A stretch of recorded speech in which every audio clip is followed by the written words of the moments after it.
Hello प्यारे प्यारे बच्चों, क्लास 9 के हिंदी के टॉपर्स बच्चों, एक बार फिर आप सबका बहुत बहुत स्वागत आपके अपने YouTube channel learn Hindi with Anju ma'am में।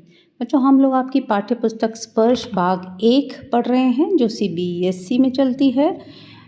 इसका पार्ट 2 एवरेस्ट मेरी शिखर यात्रा, इस पार्ट को हम लोग पढ़ रहे हैं और इसका एक्सप्लेनेशन हमने भाग 1, 2 और 3 में खूब अच्छी तरह से समझ लिया है। अगर उसको आप देख लेंगे, एक बार सुन लेंगे, तो आपको सारे बिटवीन क्वेश्चन आंसर्स वैसे ही याद हो जाएंगे, क्योंकि अब आप 9th क्लास में आ गए हैं और आपके लिए लेसन समझना ज़्यादा ज़रूरी है बच्चों, रटना इतना ज़रूरी नहीं है। ठीक है, तो हम लोग अब लिखित प्रश्न कर रहे हैं। लिखित प्रश्न में हमने आपके बैक एक्सरसाइज में जो क भाग के थे वो कर लिए, ख भाग के भी कर लिए हमने पिछले वीडियो में, और अब हम लोग ग भाग के प्रश्न करने जा रहे हैं। तो चलिए फिर शुरू करते हैं। ये देखिए क्लास 9 CBSE पर पाठ्य पुस्तक स्पर्श लिखित प्रश्न भाग ग, और ग में लिखा हुआ है कि निम्नलिखित के आशय स्पष्ट कीजिए। प्रश्न थोड़ा लंबा है, देखिए।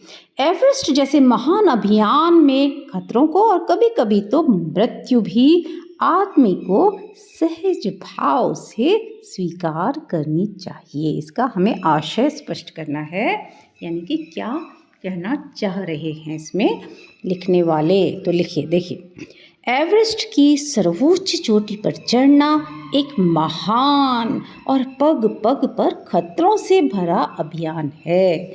इसमें पग पग पर जान जाने का खतरा होता है। अतः यदि ऐसा कठिन कार्य करते हुए मृत्यु भी हो जाए तो उसे सहज घटना के रूप में लेना चाहिए।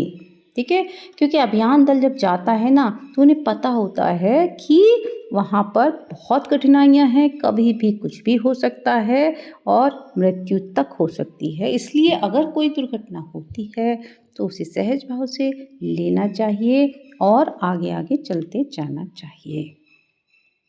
दूसरा है सीधे धरातल पर दरार पड़ने का विचार और इस दरार का गहरे चौड़े हिमविदर में बदल जाने का मात्र ख्याल ही बहुत डरावना था।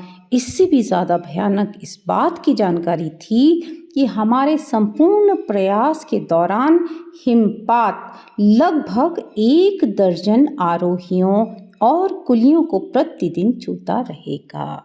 ठीक है, इसका आशय यह है कि ग्लेशियरों के बहने से बर्फ में हलचल होती है। ठीक है, और इस हलचल से बर्फ की बड़ी बड़ी चट्टानें अचानक ही गिर जाती हैं। इससे ज़मीन पर धरातल पर दरार पड़ जाती है, और ये दरार कभी कभी वहाँ पर एक तरह का हिमविदर, यानी कि बर्फ़ से घिरा हुआ इतना गहरा गड्ढा बन जाता है, बहुत नीचा तक, जिसमें अगर कोई पर्वतारोही उसकी चपेट में आ गया या चूक गया तो वो सीधा नीचे चला जाता है ना, और वो उसकी मृत्यु का कारण बन जाता है। तो ये सब चीज़ें सुनने के बाद इसका ख्याल ही मन में भय कर देता था, पैदा कर देता है कि अगर ऐसा हो जाए तो क्या होगा, क्योंकि मृत्यु के अलावा कुछ बचाव ही नहीं है। तो और दुर्भाग्य से यह भी जानकारी मिल गई थी कि इस अभियान दल को अपने अभियान के दौरान ऐसे हिमपात का सामना करना ही पड़ेगा। तो उन्हें जानकारी मिल गई थी अब तक कि जो उनका अभियान दल जा रहा था उसे इस तरह के हिमपात का सामना अवश्य ही करना पड़ेगा, ऐसी चीज़ें ज़रूर घटित होंगी, है ना। तो एकमात्र उन्हें सावधानी रखनी है। अगला प्रश्न तीसरा है, बिना उठे ही मैंने अपने थैले से दुर्गा माँ का चित्र और हनुमान चालीसा निकाला। मैंने इनको अपने साथ लाए लाल कपड़े में लपेटा, छोटी सी पूजा अर्चना की और इनको बर्फ में दबा दिया। आनंद के उस क्षण में मुझे अपने माता पिता का ध्यान आया। इसका उत्तर देखिए बच्चों, जब बचेंद्री पाल हिमालय की चोटी पर सफलतापूर्वक पहुंच गई तो फिर उन्होंने क्या करा, उन्होंने घुटने के बल बैठकर बर्फ को माथे से छुआ, फिर बैठे ही बैठे अपने थैले से दुर्गा माँ का चित्र और हनुमान चालीसा निकाला, है ना। बैठे बैठे क्यों निकाला बच्चों, खड़ा होना कितना मुश्किल था ना वहाँ पर। उन्होंने इन्हें एक लाल कपड़े में लपेटा, थोड़ी सी पूजा की, फिर इस चित्र तथा हनुमान चालीसा को बर्फ में दबा दिया। ठीक है, बर्फ में दबा दिया।